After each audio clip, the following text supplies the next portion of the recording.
Russian President Vladimir Putin on Thursday downplayed the impact of fresh U.S. sanctions on his country's two biggest oil companies. Теперь, что касается новых санкций. Во-первых, He called the penalties an unfriendly act that, quote, will have certain consequences, but they will not significantly affect our economic well-being. The impact will be significant. That's no doubt about it.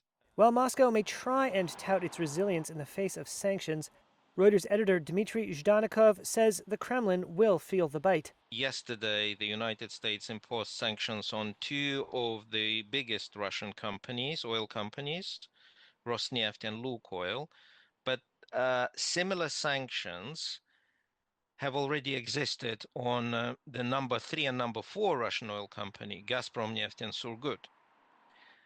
Those sanctions didn't stop the flows of oil. India and China were still taking Russian oil. But what happened is that Russia had to offer steeper discounts when selling oil. So that means less revenue for the Kremlin.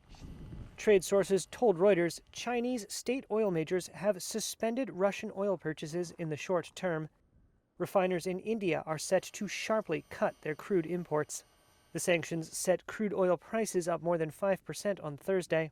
They're massive sanctions, and sanctions on oil. The two biggest oil companies, among the biggest in the world, but they're Russian. They do a lot of oil. The move is an attempt by U.S. President Donald Trump to squeeze Russia's finances and try to force the Kremlin toward a peace deal in Ukraine. And they mark a U-turn by Trump, who only last week said he believed Putin wanted to reach a deal and even soon hold a summit to try and end the war. The U.S. said it was prepared to take further action as it called on Moscow to agree immediately to a ceasefire in Ukraine. Moscow has insisted Ukraine cede more territory before talks can begin.